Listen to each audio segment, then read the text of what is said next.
Est-ce que ça fonctionne, Gaëlle? Ça fonctionne.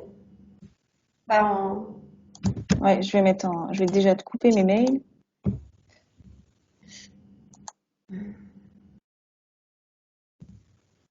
bon, on va peut-être démarrer pour tous ceux qui sont là. Bon, est-ce que tout le monde nous entend bien, Morgane et moi? C'est bon, il n'y a pas de souci? Dites-nous s'il y a un problème. Est-ce que tout le monde voit bien? Pas de problème non plus?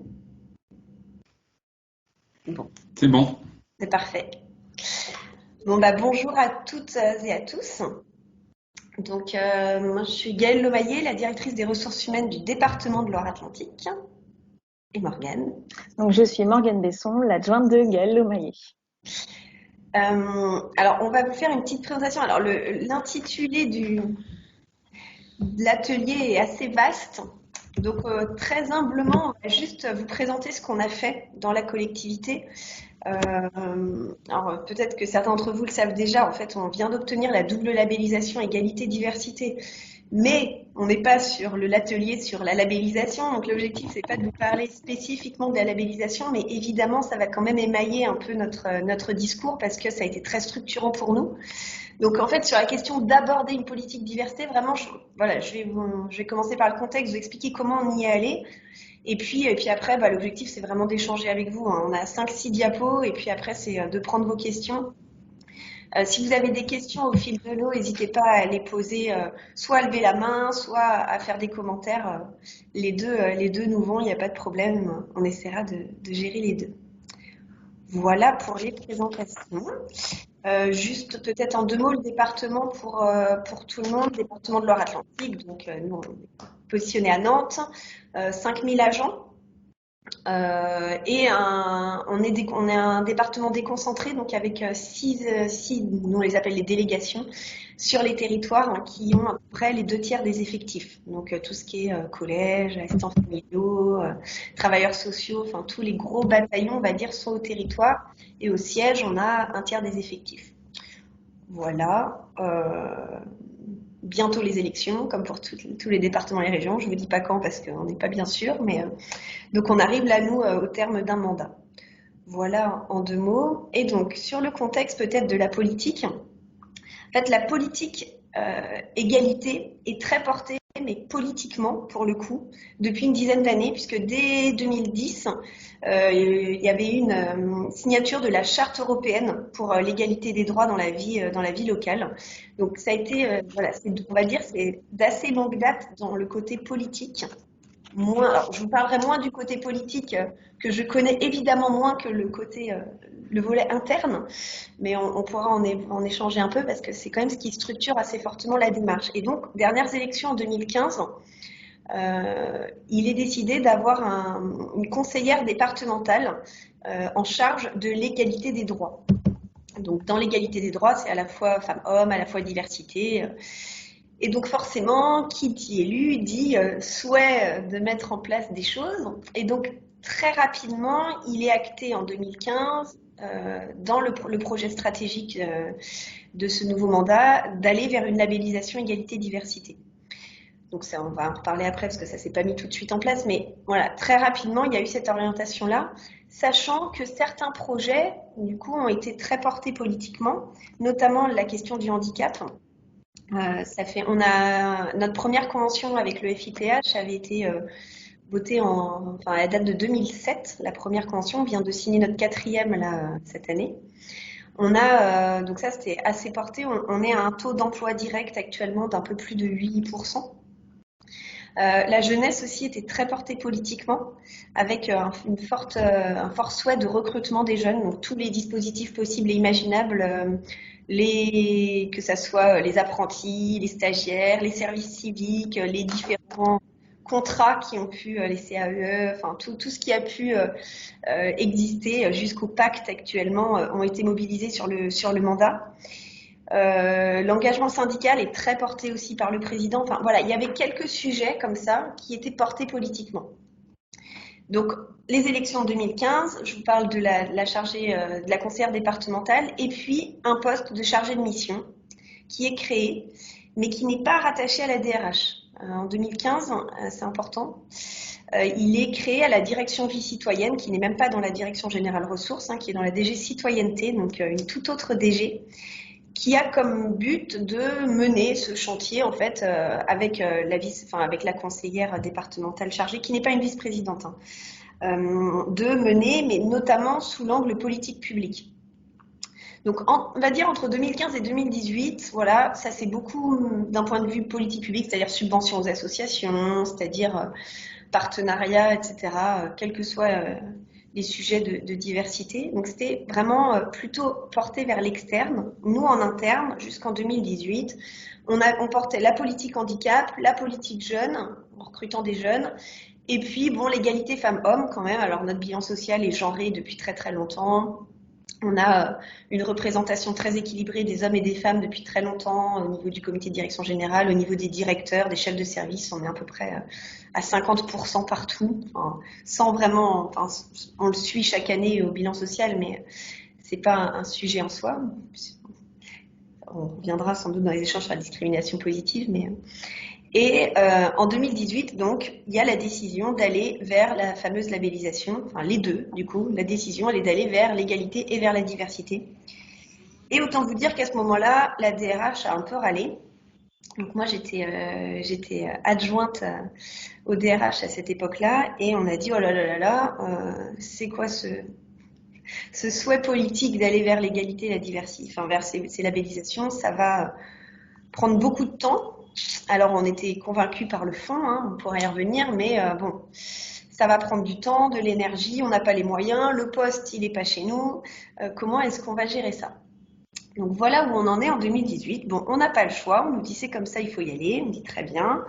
Et puis, on se dit, bon, bah maintenant, il faut qu'on se structure pour porter cette démarche globale qui, jusqu'à présent, était vraiment portée par petites touches. On pourra revenir, si ça vous intéresse, sur les petites touches et comment elles sont faites, comment elles étaient faites à l'époque déjà. Mais à ce moment-là, on se dit, on se structure. Et donc, il y a une première étude qui a été faite, qui est intéressante. C'est la diapo d'après, Morgane, sur justement la perception des agents sur cette diversité, cette égalité au sein du département. Et on avait beau avoir l'impression d'être une collectivité très sympathique et bienveillante, qui promeut des valeurs de coopération, de bienveillance, et ben il y a eu quand même... donc on a 23% de l'effectif total de la collectivité, alors on a eu du mal à toucher les assistants familiaux, les agents des collèges, enfin, il y a quand même des populations qui ont moins répondu.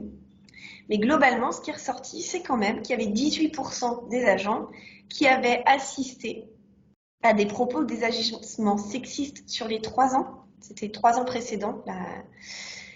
16% aux opinions politiques, convictions religieuses, engagements syndicaux, je vous laisse lire, enfin voilà, l'apparence des personnes, racistes, l'orientation sexuelle, je vous ai pas mis tous les chiffres, mais globalement, on s'est dit, bon, bah, ok, il y a quand même un sujet. On le savait déjà, mais on a été un peu interpellés par les chiffres, et surtout, le chiffre qui nous a le plus interpellés, c'est le dernier, là, 41% des personnes qui ont été témoins ne les ont pas signalés. Et nous, on s'est dit, bah, en fait, c'est vraiment là le sujet et c'est vraiment là où il faut qu'on puisse, nous, faire bouger ce chiffre-là. Et qui sera peut-être un peu plus facile à faire bouger que des chiffres où, effectivement, on n'a pas forcément... enfin, j'entendais tout à l'heure la question des choses qu'on ne peut pas nommer. Alors, on peut les nommer en l'occurrence, mais qu'on ne peut pas cartographier, on va dire. Mais par contre, sur le fait de signaler ou de ne pas signaler, nous, notre objectif, c'était vraiment d'augmenter ce chiffre-là, quoi. Donc, la question, c'était pour ceux qui l'avaient signalé, en gros, pour ceux qui les avaient signalés, bah, pour eux, pour 50% des gens, ils ont dit on les a signalés, mais ça n'a rien changé. Donc, ça sert à rien de toute façon de les signaler. Bon, ça, c'était l'état des lieux en 2018. Et puis, je vous ai mis 2 autres chiffres quand même assez intéressants, je trouve. Il y avait 51% des agents qui pensaient que les stéréotypes liés à l'âge avaient des conséquences sur la perception de la performance au travail. C'est-à-dire, bah, il est trop vieux, je vais pas le recruter parce qu'il va pas être bon. Ou alors, au contraire, il est trop jeune, il n'a pas d'expérience, donc il va pas être bon. Donc, il y aurait comme ça un middle age où ça serait le Graal. Et puis, le reste n'est pas bon. Donc, quand même 50% des personnes. Et puis, 20% estimaient que les hommes et les femmes étaient traités différemment dans la collectivité. Donc, et sur des choses aussi pratico-pratiques que les avancements promotion, que les recrutements. Enfin, Donc on a des détails, hein. Si ça en intéresse certains, on peut vous fournir l'enquête, il y a pas de souci. D'ailleurs, enfin tout ce qu'on va vous présenter, hein, si vous souhaitez récupérer des guides, des choses comme ça, n'hésitez pas à nous contacter après. On pourra vous fournir tout ça. Et donc, en fait, suite à cette enquête, on a échangé avec les organisations syndicales pour identifier avec eux qu'est-ce qui semblait les critères prioritaires à travailler. Parce que bon, on n'allait pas travailler sur les 25 critères de discrimination. Donc, c'était sur quoi est-ce qu'on travaille prioritairement. Et ce qui est ressorti, alors le sexe n'est même pas ressorti en l'occurrence, mais nous on s'est dit collectivité qu'on souhaitait vraiment le mettre parce que c'était le sujet qui ressortait le plus de l'enquête, mais pas avec les organisations syndicales. Les organisations syndicales, elles nous ont dit l'âge, très clairement, tout ce qui est lié à l'état de santé, au handicap, à la perte d'autonomie et l'engagement syndical. Bon, ça c'était un peu intéressé, mais ça leur semblait être vraiment une problématique au sein de la collectivité sur le fait que leur engagement n'était pas forcément reconnu et pas forcément facilité. Donc voilà les sujets, ça c'était en 2018. Et donc à partir de ce moment-là, en fait, il y a eu tout un mode projet qui s'est mis en place avec un comité d'orientation avec des élus qui se réunissaient tous les trimestres, avec un comité de pilotage avec directeurs généraux, avec une équipe projet qui rassemblait à la fois des agents de la DRH, évidemment. Non, je ne suis pas encore dessus, mais pas de souci. Avec des agents de la DRH et puis avec des agents d'autres services, de la com interne, des services des marchés, des services de la com externe. Enfin, l'objectif, c'était d'avoir vraiment un groupe transversal. Et donc, il y avait un chef de projet, un directeur de projet. Donc, le directeur de projet, c'était moi en tant que DRH. Le chef de projet, c'était notre chargé de mission qui était dans une autre direction, donc la direction citoyenne. Et puis, on a monté cette équipe et en fait, pendant 2 ans, 3 ans presque, 2 ans et demi, on a travaillé de concert pour essayer d'améliorer les choses. Donc, il y a eu un plan d'action qui a été mené, qui a été monté, qui a été créé. On a fait un brainstorming. On avait 55 actions tournées vers l'interne. Je ne vous parle pas de celles tournées vers l'externe, mais on avait 55 actions tournées vers l'interne. Alors, à 90% portées par la DRH. Il y en avait quelques-unes portées effectivement par les marchés, par la communication interne, mais bon, principalement par la DRH. Et on a mis en place du coup tout ce suivi pendant les 2 ans qui sont venus sur prioritairement ces 4 sujets de discrimination. Donc c'est surtout cela dont je vais vous parler sur la diapo d'après. Sur la politique RH, puisque c'était une demande de Anne Grillon de dire qu'est-ce que ça a changé pour vous politique RH, donc de pouvoir vous en parler. Alors le premier grand sujet, alors qui est devenu obligatoire depuis, mais à l'époque qui n'était pas, c'était la cellule de signalement et de traitement des situations de discrimination et de violences sexistes et sexuelles qu'on a mis en place nous du coup en 2019 et qui a été mis en place en interne par des agents du service conditions de travail, des écoutantes qui ont été formées à l'écoute. Et on a beaucoup communiqué, alors on l'appelle le 1644 parce que c'est le numéro de téléphone qu'il faut appeler ou l'adresse mail.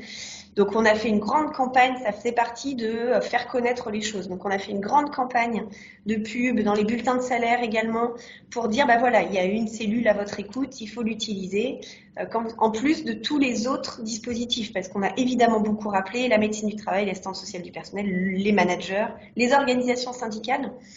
L'objectif c'était vraiment que les gens se sentent autorisés à dire. Alors, pour info, en 1 an, parce qu'on a fait le bilan à fin 2020, il y avait une 12aine d'interpellations, dont 9 qui avaient levé l'anonymat. Et sur ces 9, enfin même sur les 12, il n'y avait pas de situation, après analyse, il n'y a pas eu de situation de discrimination avérée, mais des situations de mal-être. Alors, on s'est aussi ouvert aux agents qui ont fait acte de candidature sur nos recrutements. Donc on en a eu 2 dans ce cadre-là. Le reste, c'était des agents en interne, uniquement agents, parce que c'est aussi ouvert aux élus. Mais là, on était vraiment que des agents. Et il y a eu des situations de mal-être qui nous ont permis de traiter des choses, situations, mais qui étaient identifiées comme de la discrimination et qui n'en étaient pas. On a évidemment renforcé notre politique handicap. Alors, il existait déjà depuis longtemps des référents handicap. Donc, on a un référent handicap au siège, mais on en a un dans chaque délégation, qui est l'interlocuteur privilégié des agents, notamment au moment de leur recrutement. Donc, on accompagne les équipes. Il y a des formations qui sont faites pour les équipes qui accompagnent un travailleur handicapé pour bien comprendre le handicap, pour bien comprendre comment accompagner cet agent. Donc ça existe depuis longtemps, toute notre politique d'aménagement de postes. Mais là, du coup, depuis 2 ans, on a fait un guide sur prendre en compte le handicap que vous avez en photo. On a développé les duodets. Alors en 2020, évidemment, Covid, tout explosé, mais on avait une quinzaine de personnes intéressée du coup en 2019 par les duodets. Alors, je ne sais pas si vous connaissez tous, mais c'est une personne en situation de handicap qui suit un agent du département pendant une journée. Et ça a créé vraiment des beaux partenariats et tous les agents du département qui ont accompagné voulaient renouveler l'expérience. Donc bon, 2021, je ne sais pas si ça sera possible. Et puis on a créé un budget. Jusqu'à présent, le budget d'aménagement des postes était dispatché entre l'informatique, la logistique, les RH, par exemple pour les prothèses auditives. Et on a tout regroupé à la DRH pour avoir vraiment une vision du budget d'aménagement pour les postes en situation de handicap. Mise en œuvre du RIFSEP, alors ça peut vous paraître un peu bizarre de le mettre là dans notre politique de diversité, sachant que c'est une obligation réglementaire, mais en fait on l'a complètement tourné vers la question de l'égalité femmes-hommes. Je ne vais pas y passer trop de temps parce que je pense que vous êtes nombreux à avoir fait la même chose, mais on a pu, grâce à ça, en fait, réduire de 50% les écarts entre filières. Alors, bon, sur les catégories C, tout le monde est aligné. Sur les catégories B, on a encore les techniciens qui ne sont pas tout à fait alignés, et sur les catégories A, on a encore quelques disparités. Mais par rapport à la situation de départ, alors on a mis 2,5 millions d'euros sur ce sujet-là là, en 2020, mais on a diminué de moitié les écarts entre les filières. Donc c'est quand même un pas assez conséquent vers l'égalité entre les femmes et les hommes. Enfin, en tout cas, l'égalité entre les filières, je fais un raccourci, mais on sait bien que les filières sont très genrées. On a fait sur tout ce qui est communication, toujours, notamment pour les encadrants, la formalisation d'un guide de recrutement à recruter sans discriminer, donc qui est diffusé à chaque nouveau recrutement. Les chargés de recrutement renvoient le guide aux encadrants en leur disant, voilà, reprenez bien conscience de ce qu'on peut poser et ce qui ne peut pas être posé en entretien. On a travaillé sur l'encadrement des horaires des réunions de travail. Alors là, c'est pour le lien vie pro, vie perso et les situations familiales. Donc, pas de réunion avant 9h, pas de réunion après 18h. C'est écrit. Bon, alors, c'est pareil, l'année 2020 est venue un peu percuter les choses, mais en tout cas, c'était l'orientation. On compense les décharges syndicales. Jusqu'à présent, les décharges syndicales étaient compensées un peu au cas par cas, si vraiment l'équipe n'était pas en capacité de tenir. Là, tous les agents des collèges, quelles que soient leurs décharges syndicales, sont compensés. Tous les travailleurs sociaux, à partir du moment où ils sont à plus de 40% de décharges syndicales. Et pour tous les autres agents, c'est en fonction des besoins et de l'équipe. Donc, ça peut paraître anecdotique, mais derrière, il y a quand même un budget de 300 000 euros. Donc, qui a été identifié et affiché par la collectivité, par le président. Et il y a une note qui a été envoyée alors, aux gestionnaires des collèges notamment, mais aussi à tous les agents, tous les encadrants, pour rappeler le droit syndical. Et chez nous, toutes les demandes du coup, de décharge syndicale sont acceptées. L'encadrement n'a pas son mot à dire. C'est après, on gère avec lui comment il peut piloter la continuité de service, mais quelle que soit la demande de décharge, elle est acceptée. On a un gros travail en cours sur l'usure professionnelle. On a commencé par les collèges. Après, ça sera le tour des travailleurs sociaux. Donc, c'est comment on fait, effectivement, on voit bien que on a tous les mêmes problématiques avec des carrières qui s'allongent. Et donc, comment est-ce qu'on travaille sur ce sujet-là avec les agents des collèges? Donc, on a eu une vingtaine d'entretiens avec des agents des collèges à voir avec eux comment on pouvait améliorer les choses. Et là, il vient d'avoir une orientation du président pour qu'on récupère en interne, c'est peut-être le cas dans certaines de vos collectivités, mais tout ce qui est les marchés sur les matériels. Jusqu'à présent, les collèges pouvaient commander eux-mêmes le matériel pour les collèges. Et là, ça y est, on part dans une démarche où les marchés seront chez nous et c'est nous qui équiperons les collèges, en tout cas sur le diagnostic est en cours. Mais parce que le gros sujet chez nous, mais j'imagine dans d'autres, c'est les chaises, le poids des chaises qui fait une usure professionnelle importante pour les agents qui les soulèvent 2 ou 3 fois par jour. Et donc, comme le renouvellement ne va pas assez vite, c'est le département qui renouvellera les chaises, par exemple. Voilà, donc là, la diversité, c'est dans le sens vraiment avec le fait de prendre en compte toute la partie médicale. On a beaucoup de préconisations médicales dans les collèges. J'aurais peut-être dû commencer par ça sur ce sujet-là, état de santé, handicap, etc. On a un pôle de médecine qui s'est vraiment renforcé il y a 2 ans. On a on a la chance d'avoir 3 médecins du travail, une infirmière, avec qui on travaille vraiment main dans la main et qui nous permettent vraiment d'accompagner sur les préconisations médicales pour adapter les postes et pour essayer de trouver des solutions, même si on n'en a évidemment pas toujours. On est de plus en plus aussi attentif, c'est pas attentif, mais en tout cas, tout ce qui est sanctions disciplinaires augmente assez largement chez nous, notamment les conseils de discipline. Et pour nous, c'est plutôt un bon signe. Ça montre que les choses remontent plus qu'avant, notamment sur ces sujets de discrimination, de propos sexistes.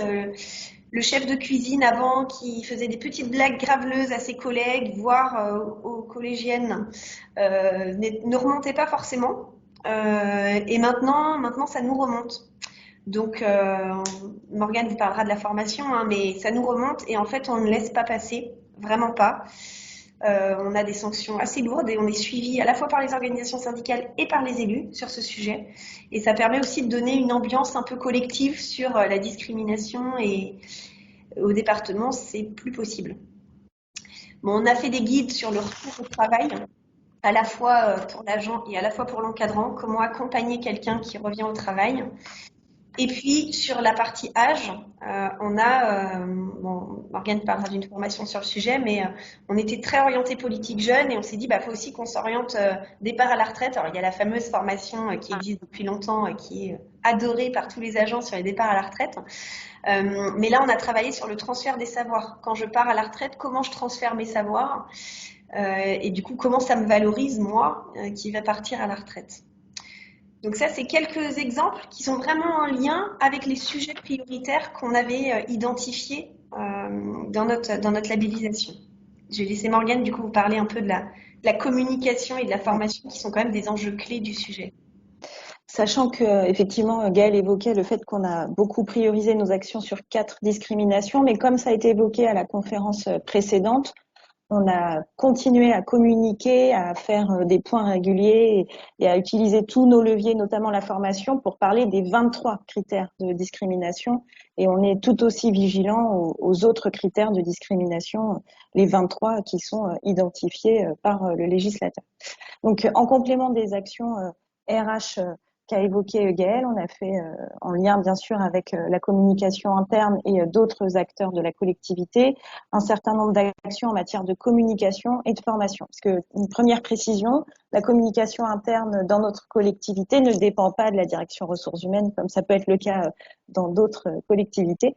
Ce service est dans le secrétariat général, donc auprès de la direction générale des services. Donc, c'était un acteur de plus à mobiliser dans ce projet très important. Donc, au niveau de la communication, on a utilisé les supports classiques via des articles sur l'intranet, notre journal interne, des articles qui visaient les managers. Mais ce qui était le plus important au niveau de la communication, c'était aussi comment notre communication lutte contre les stéréotypes, permet de limiter les stéréotypes dans la communication. Par exemple, on fait une communication sur le temps partiel, on arrête de montrer que des femmes derrière leur ordinateur, on montre des femmes et des hommes.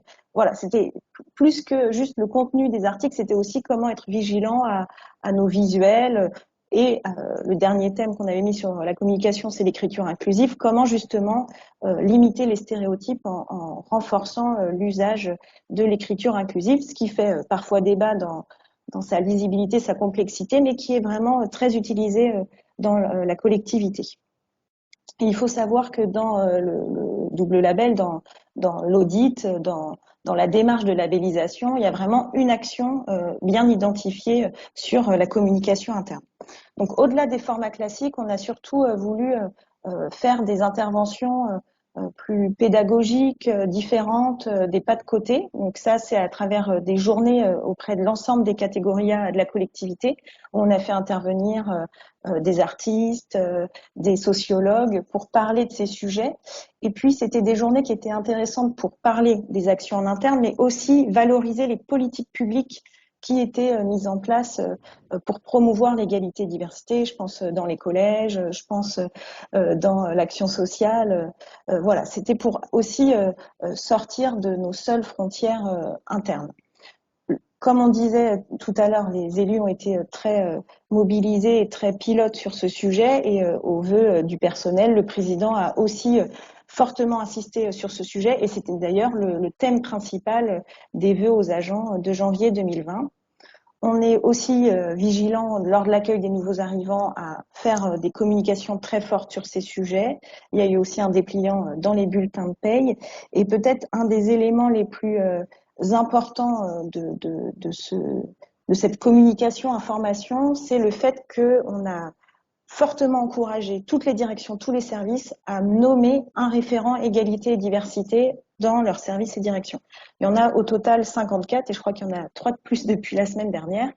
Donc 54 référents égalité diversité qui se réunissent tous les 2-3 mois, tous en collectif, et à qui on fournit des kits de communication, des PowerPoint déjà faits. Là, on va travailler avec eux sur un jeu de société pour faire des temps de cohésion d'équipe sur ce sujet et qui sont en fait les principaux leviers de communication de proximité pour parler de ces sujets, sensibiliser sur notre cellule d'écoute et de signalement. Enfin voilà. Donc la communication, elle a pris de nombreuses formes. Sur la formation, donc là c'est une action RH en tant que telle et qui est aussi très importante. C'est un axe vraiment majeur de notre politique. Il y a eu plusieurs types de formations.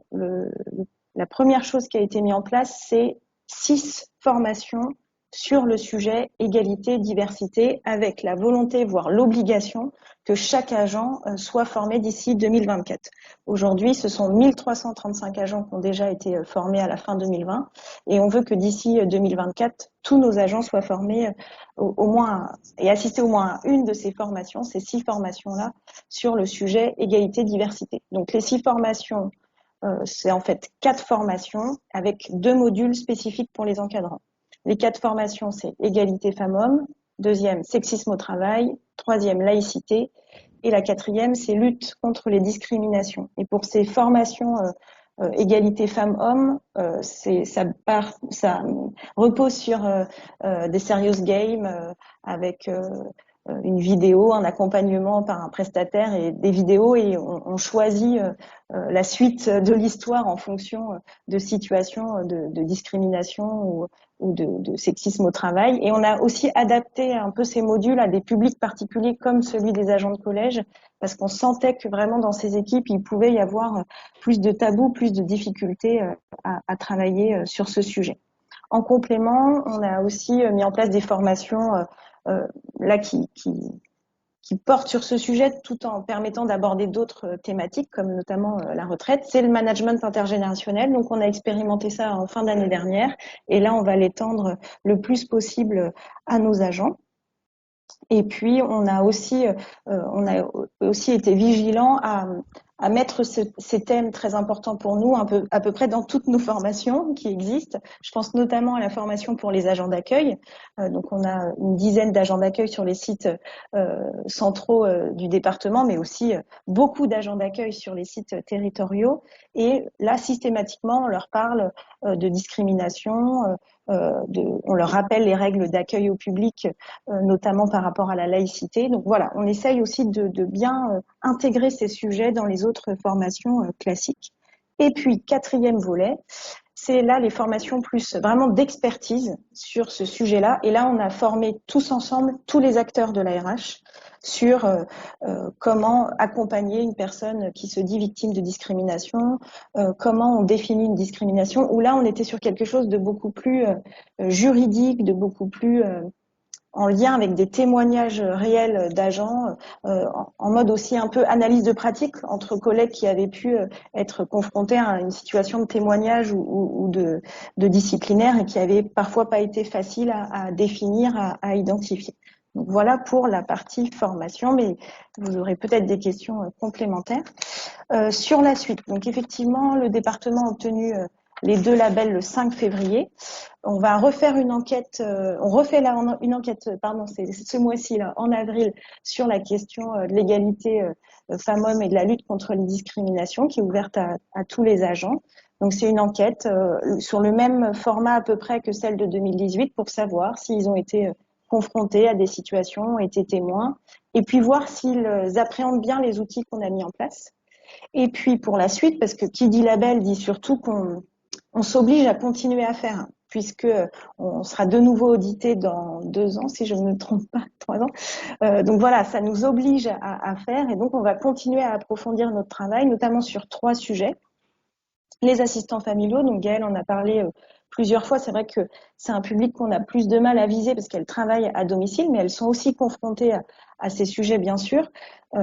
Il y a 2 sujets, notamment via 2 biais. D'une part, en tant qu'agente ou agent, et c'est vrai que notamment sur le handicap, on voit qu'elles utilisent ou ils utilisent peu les dispositifs en la matière. Donc, on veut vraiment travailler sur ce sujet, et c'est un axe fort de notre partenariat avec le FIPHFP. Et puis aussi en tant que participante à l'éducation des jeunes et des enfants qui sont confiés à elles ou à eux. Donc voilà, c'est un sujet très important. On veut aussi travailler sur la parentalité. On voudrait développer un guide à destination des nouveaux ou des jeunes parents sur les dispositifs qui existent pour les soutenir actuellement, et puis un peu leur donner des outils extérieurs ou des relais associatifs en lien avec tout ce qui existe au niveau de la protection maternelle et infantile. Et puis un autre travail qu'on veut approfondir, c'est sur le genre et l'orientation sexuelle. Donc là, on a la chance d'avoir des apprentis auprès de la chargée de mission égalité-diversité qui travaillent sur une série de podcasts avec des témoignages de personnes qui ont pu être victimes de discrimination par rapport à leur genre ou à leur orientation sexuelle, que ce soit des agents au sein du département ou à l'externe de notre collectivité. Et on a un travail à venir avec des associations locales sur ce sujet. Et puis, pour finir et pour engager le débat avec vous, avec Gaëlle, on voulait se refaire un petit focus sur les facteurs clés de succès qui ont permis ce double label. Mais en fait, on est toujours en action, donc on est content de l'avoir, mais on se dit que ça nous oblige encore pour l'avenir et qu'on a encore plein de choses à faire. Et donc, c'est toujours des facteurs dont on a besoin pour continuer à travailler sur ces sujets. Le premier facteur, comme l'a dit Gaëlle, c'est le portage politique. Et c'est vraiment un facteur essentiel quand on voit l'investissement que les élus ont mis et aussi dans les politiques externes aux seules politiques internes. Des moyens humains et financiers, et là aussi, Gaëlle a donné des éléments chiffrés, et puis surtout cette mobilisation d'une chargée de mission uniquement dédiée à ce sujet, et puis tout le lien avec les référents égalité-diversité, des acteurs et des actrices ressources humaines fortement engagés, bien sûr, un travail en mode projet qui intègre d'autres acteurs que les ressources humaines. Donc là, on le voit avec la com interne, la direction vie citoyenne, avec la direction marché public, avec tout l'impact sur les collèges aussi. Un travail, 5e facteur de réussite, un travail en parallèle en interne et en externe. Et là, j'ai un exemple très concret de cette semaine. Donc, la collectivité a beaucoup communiqué, échangé, informé sur la précarité menstruelle en créant des conférences sur ce sujet auxquelles tous les agents pouvaient se connecter et assister, mais aussi des partenaires extérieurs. Elle fait un gros travail sur ce sujet dans les collèges. Donc, on voit que là, on est entre l'interne et l'externe pour le public collégien, mais ça mobilise aussi nos agents. Et là, justement, en termes de mobilisation des agents, on fait une grande récolte toute cette semaine de protection hygiénique pour lutter contre cette précarité menstruelle et permettre la distribution et aller vers des publics souvent avec une forte précarité socio-économique. Donc, ça va être utile aussi pour les acteurs des espaces départementaux, des solidarités ou de la protection de l'enfance. Et puis, dernier facteur de réussite, mais non des moindres, l'association des organisations syndicales, comme l'a dit Gaëlle, association qui s'est faite très rapidement. Bien sûr, les organisations syndicales, au début, nous ont dit oui, vous parlez d'un label, mais c'est que du marketing. Donc, on les a surtout emmenés sur le fond, et c'est ça qui a permis de faire aboutir les choses, et ça a été fait au gré de nombreuses réunions avec eux. Donc voilà pour notre présentation qui se termine sur cette diapositive. Il y a quelques questions, mais juste avant, je voulais juste revenir sur ce que disait Morgane sur les moyens humains, sur les moyens globalement, si ça vous intéresse peut-être. On a essayé d'identifier concrètement combien ça nous avait coûté, tout ça, et combien ça nous coûte. Et juste d'un point de vue ressources humaines, on estime à environ 1 million d'euros par an.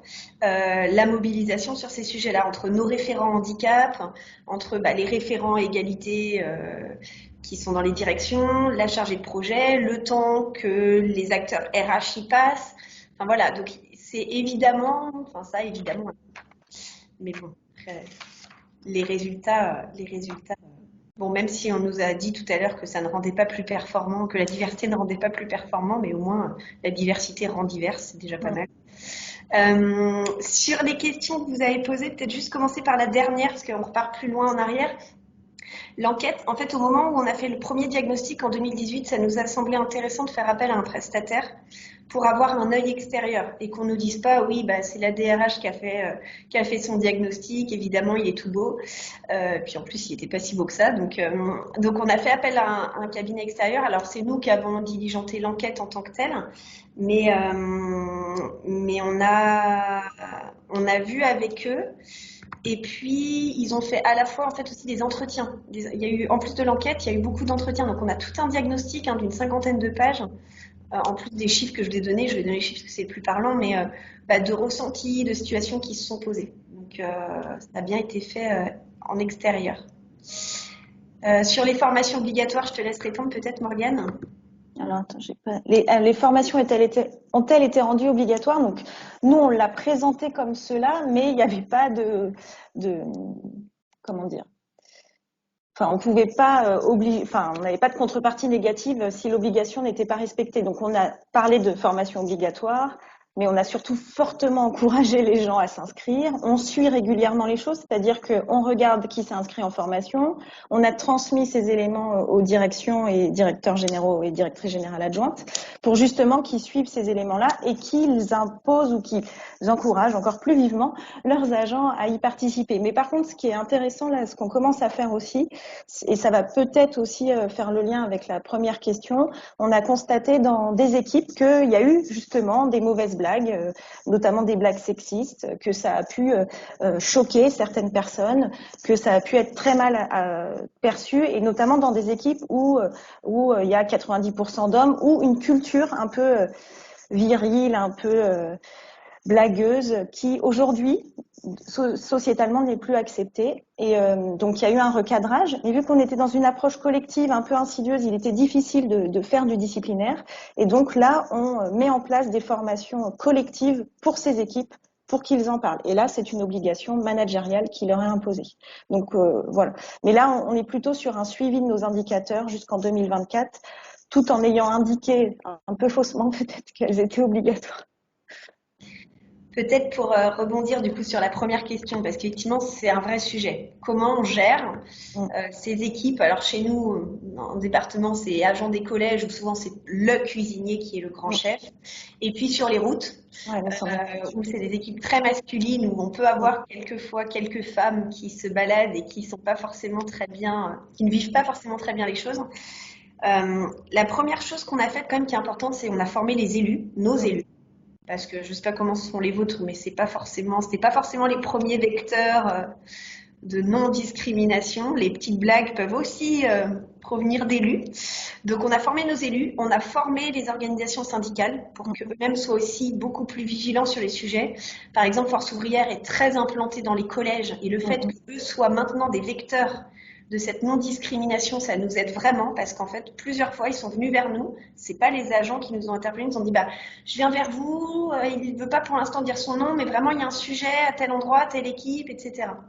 Donc ça, c'est le premier sujet, c'est d'essayer de former tout le monde. On aimerait former les gestionnaires. Pour l'instant, c'est encore un peu compliqué avec l'éducation nationale, mais c'est une des orientations aussi, de former les gestionnaires qui sont sur place. Et puis, par exemple, en fait, il y a des journées, alors avant 2020, il y a des journées où on réunissait tout le monde. Donc, on a réuni, par exemple, tous les agents des collèges sur une journée.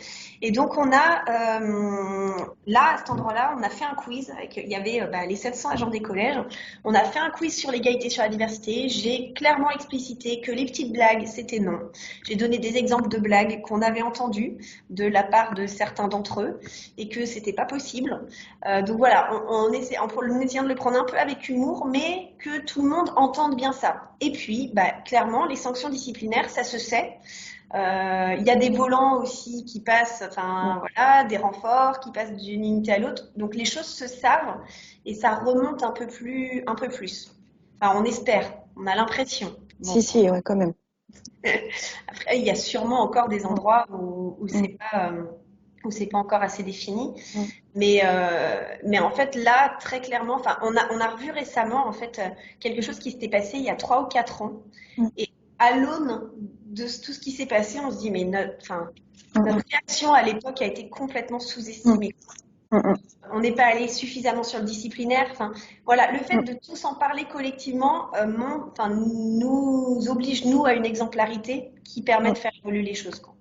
Et là, c'était en plus sur une discrimination qu'on n'a pas évoquée dans notre priorité, mais qui est quand même très importante pour nous. C'était la discrimination sur l'apparence physique. Mm. Et, et effectivement, en fait, c'est extrêmement déloyal, une atteinte à la dignité de la personne. Donc, c'est important. Je pense qu'aujourd'hui, on ne le traiterait pas effectivement du tout comme ça. Et ça veut dire que nous-mêmes, acteurs RH, on a fait un vrai cheminement pendant ces 3 années. Et ça, c'est très positif. Il y avait une question sur la baisse de l'absentéisme. Alors, c'est Mm. super difficile à corréler. En plus, avec l'année 2020 qui a été quand même très particulière, euh, on fait un gros travail avec les médecins. Alors, notre absentéisme baisse. J'ai plus les chiffres. On est autour de, je vais vous dire des bêtises. Enfin, dans les collèges notamment, on a un gros travail dans les collèges. On a pris une vingtaine de collèges avec un très fort taux d'absentéisme. Et là, on est arrivé à 7% dans ces Mm. collèges. On était parti autour de 14. Globalement, dans la collectivité, j'ai plus les chiffres 2020. Tu es allé 2019. Ouais, je suis en train de regarder là. Ouais. On est aux alentours de 6, 6,5, je crois. Ouais, Euh, 6,8 en 2019. En 2019, ouais. Et ça a un peu, voilà, c'est un peu, Il y avait une baisse après c'est aussi lié au jour de carence, mais ouais, c'est ça. on essaye de bien accompagner la reprise au travail. Que, effectivement, on évite les arrêts, je reprends, puis en fait, je tiens 2 jours, je repars. Enfin, c'était parmi les arrêts qu'on a voulu le plus réduire. Donc on travaille vraiment main dans la main avec les médecins, c'est ce que je Mm. disais, avec les encadrants, on est vraiment soutenant des encadrants. On leur demande de prendre contact avec les agents qui sont, alors, Mm. sans être trop intrusif, mais d'essayer de garder le lien. Enfin voilà, on est vraiment là-dessus. L'objectif, c'est vraiment que les agents reviennent, quoi. Reviennent et restent. Mm. Et puis on a tout un panel d'emplois, enfin de missions où on met les agents aussi quand ils reviennent d'un long arrêt pour qu'ils reprennent petit à petit pied. Mm. Notamment le temps partiel thérapeutique nous a vraiment aidé.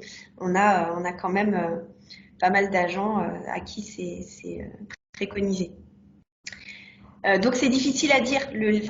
le lien de cause à effet, quoi. Après, on ose espérer que, bon, après, enfin, tout ne va pas bien dans la collectivité sur le sujet, hein, très clairement, hein. Mm. Il y a toujours de l'absentéisme, il y a toujours l'usure Mm. professionnelle. Bon, c'est vraiment une méthode des petits pas, hein. On est déjà content quand on a fait quelque chose. Et ça renvoie à la question d'après, effectivement, parmi toutes les actions conduites, quelle est celle dont vous êtes la plus fière, Morgane? Ouais, là, comme ça, tout de suite m'est venu le 1644, donc la cellule d'écoute téléphonique de signalement.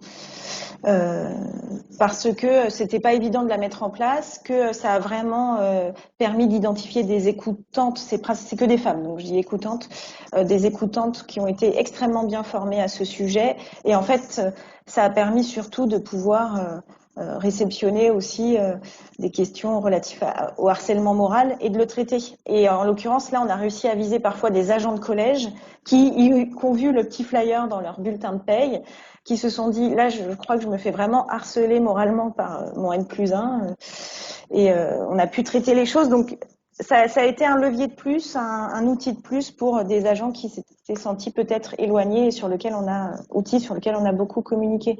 Mais en fait, c'est un peu toute la cohérence globale qui rend aussi les choses particulièrement satisfaisantes.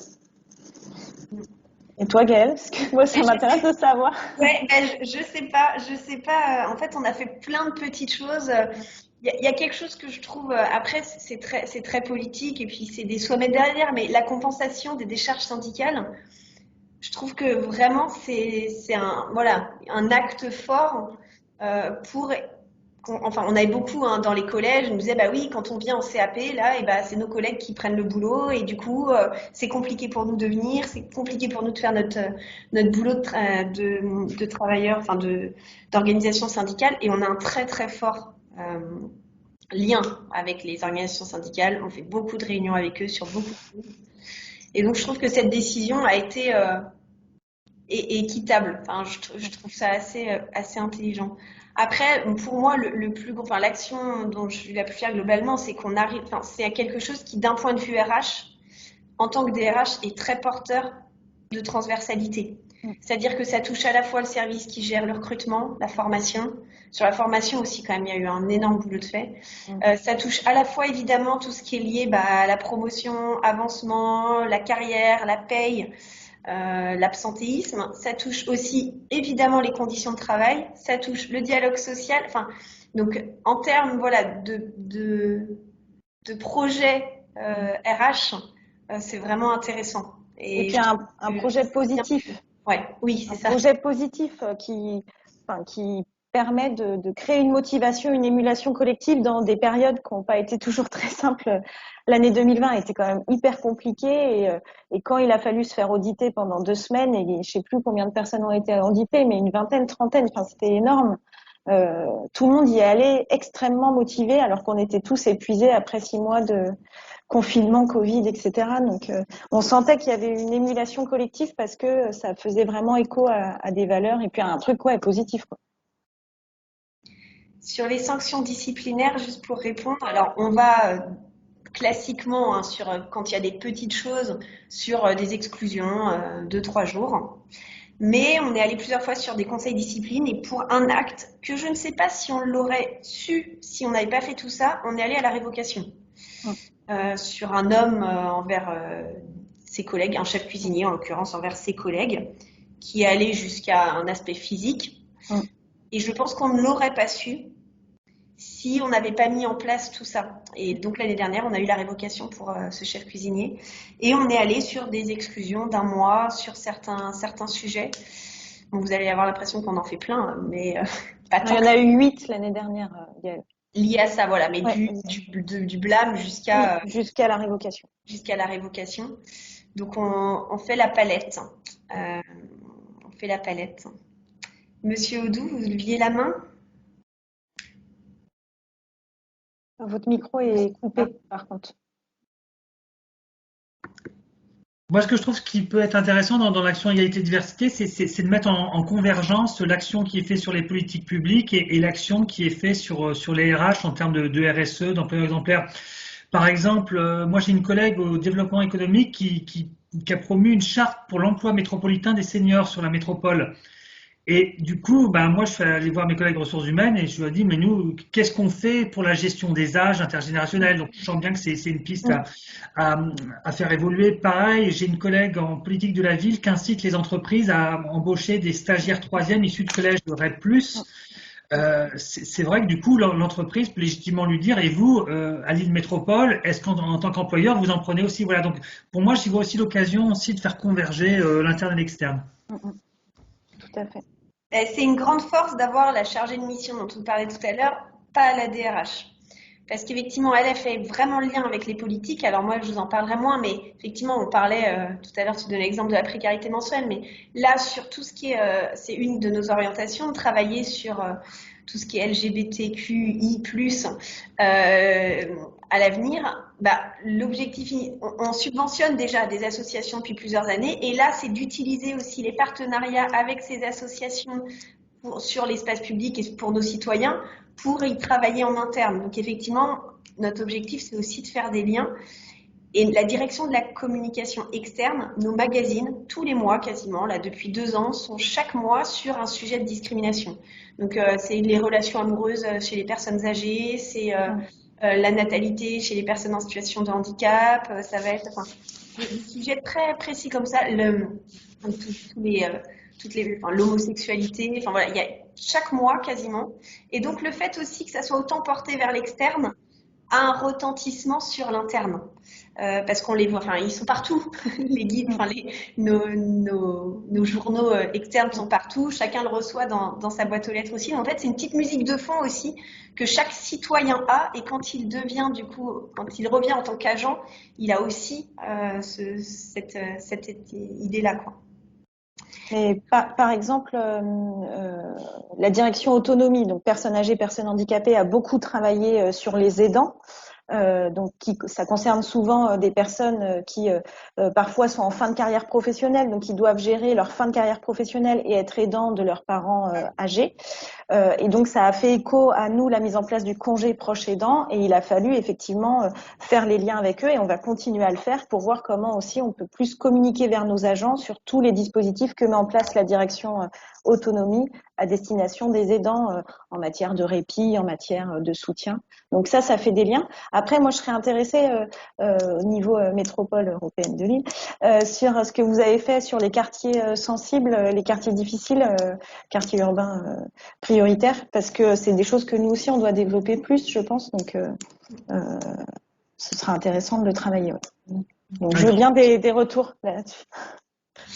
Il y avait une question avant, j'ai vu une main qui se levait sur l'augmentation de la demande de protection fonctionnelle. Non, alors ça c'est géré par la direction juridique, mais à chaque fois on en échange évidemment, et je pense pas qu'il y ait eu d'augmentation. Après, de toute façon, comment on y répond? On analyse et on accorde souvent la protection fonctionnelle, très clairement, hein. L'orientation de la collectivité, c'est de l'accorder, et puis de voir après comment ça se passe. La difficulté qu'on peut avoir, c'est quand deux agents qui sont eux-mêmes, chacun, ça nous est arrivé l'année dernière, demandent chacun la protection fonctionnelle. Donc là, bon, on est un peu en difficulté. Alors on a analysé, mais on peut aussi l'accorder aux deux, et puis on voit comment les choses évoluent. C'est pas simple, mais il n'y a pas une augmentation plus que ça. En tout cas, moi, je l'ai pas identifié.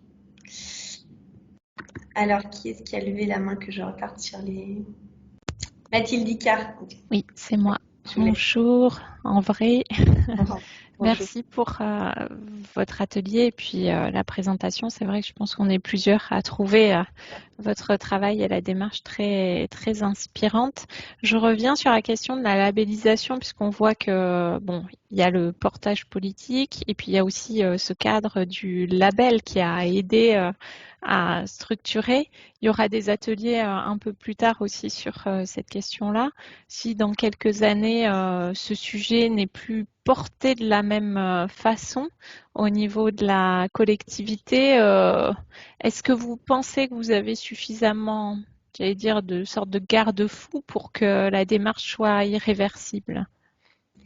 Alors, ça a été une vraie question qui a été posée dans le cadre des commissions, parce que je ne sais pas si vous savez le label, mais il y a un audit. Oui, oui. Après l'audit, on a des commissions nationales, donc on en a une égalité et une diversité. Ils nous ont dit, bah, vous êtes bien gentils, vous arrivez à quelques mois des élections. Et concrètement, qu'est-ce qui nous dit que demain, ça continue, quoi.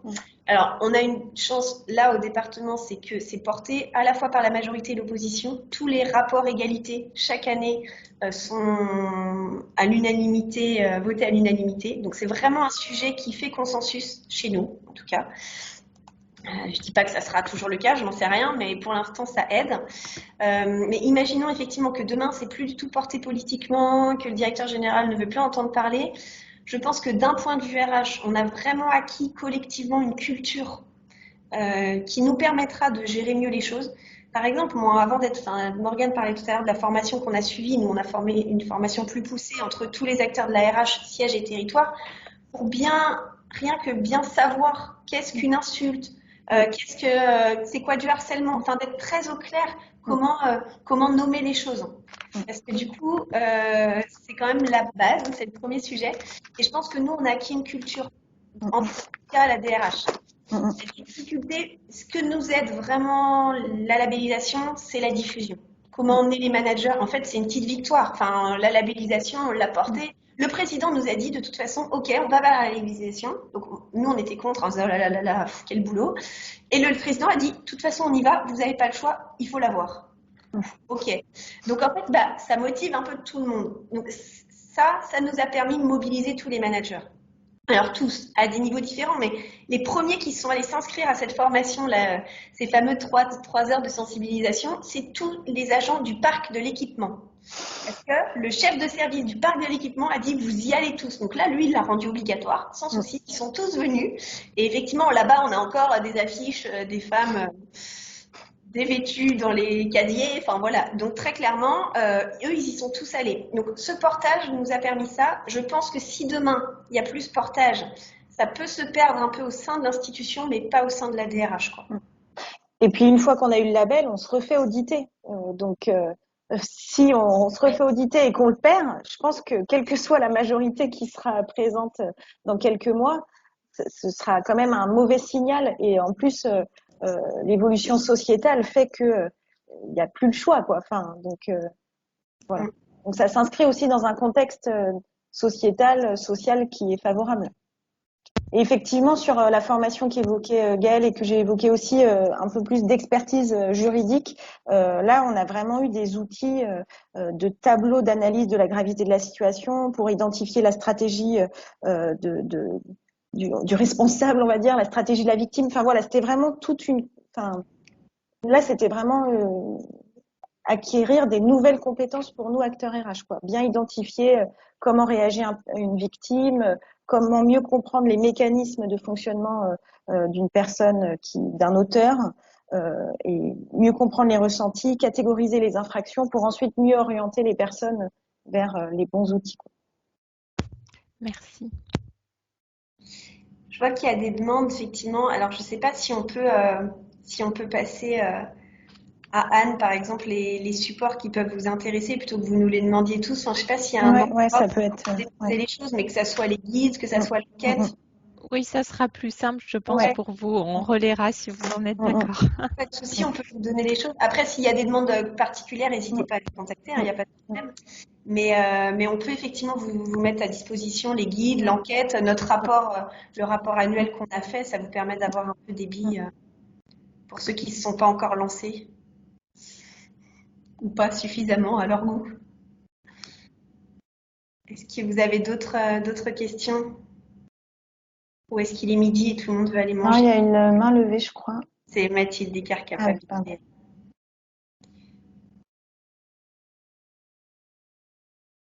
Est-ce qu'on a répondu à tout? J'ai pas vérifié dans le fil, mais je crois que oui. C'est bon? Oui. Là, tant mieux. Protection fonctionnelle, sanctions. Tant mieux si tu as donné des clés. Oui. J'avais mis à côté de moi la palette de guides. Ouais, moi aussi je les ai là. Il y en a même trop, hein, parce que du coup même nous on les connaît plus, on sait plus où. Quoi, mais là j'ai notre premier, enfin c'est celui-là, c'est en faveur de l'égalité et de la diversité, et rien que ça d'avoir un guide qui nomme les critères interdits par la loi. On a fait des affiches sur ça, d'avoir les critères que les gens quand ils se baladent ils les voient. À défaut de les intégrer.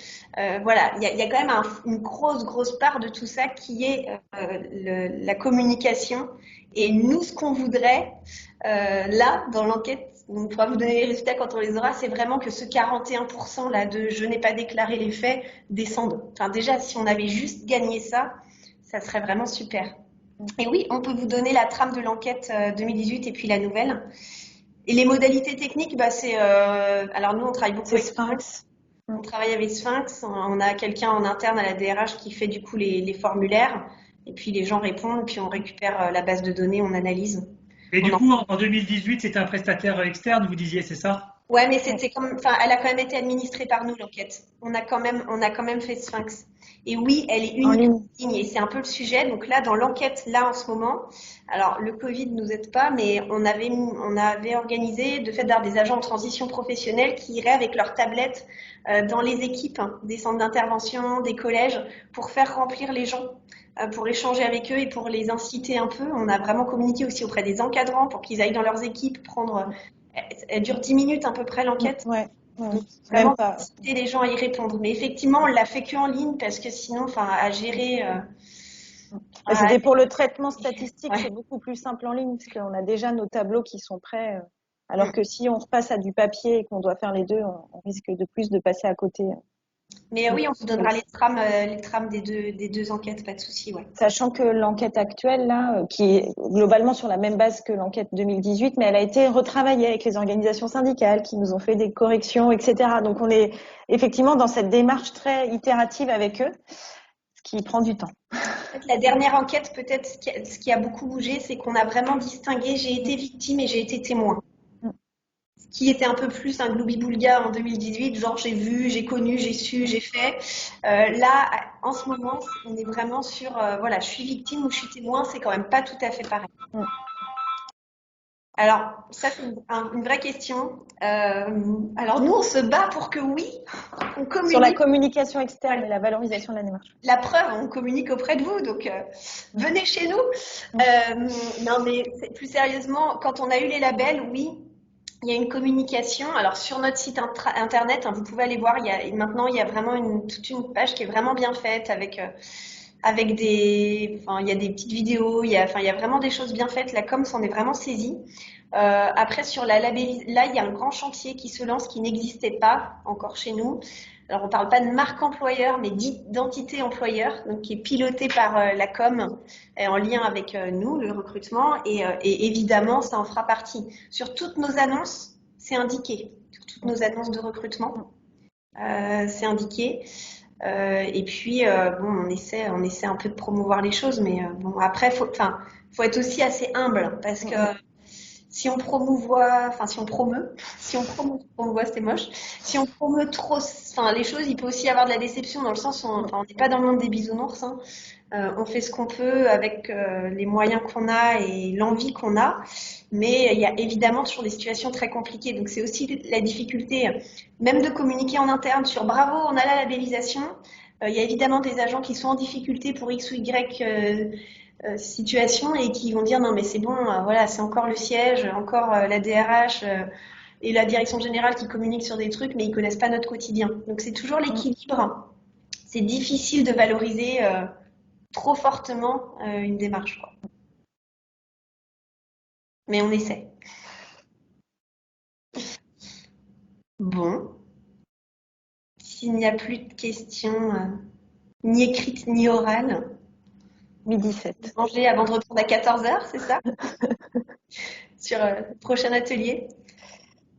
Bon, après, très clairement, juste pour finir, la labellisation, vous n'êtes pas obligé d'y aller, évidemment, puis c'est un vrai enjeu, mais nous, ça nous a aidé à structurer les choses. Je ne sais pas si vous êtes dans le chantier labellisation, dans l'atelier labellisation, ça nous a aidé à structurer.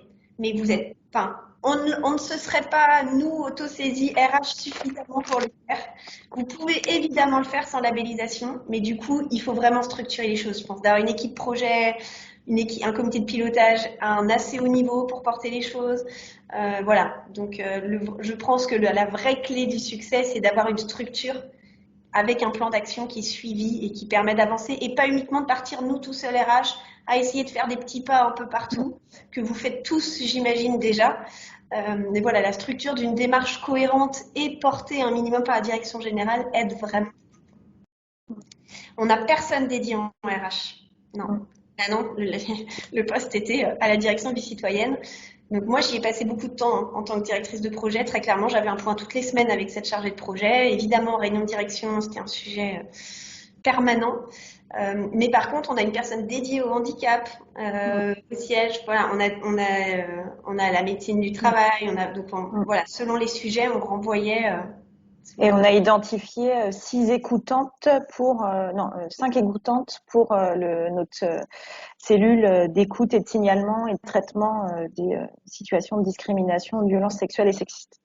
Donc on a monté en compétence tout le monde sur ce sujet plutôt que dédier uniquement quelqu'un à ce poste pour que tout le monde soit complètement mobilisé chaque fois sur ce truc, sur tout ça. Bon, n'hésitez pas, si vous avez d'autres questions, vous pourrez nous écrire, il y a vraiment aucun problème, on essaiera d'y répondre. Merci du coup Merci beaucoup pour toutes vos questions, pour ces échanges, et puis peut-être à bientôt. Oui. Merci et bravo. Hein. Merci.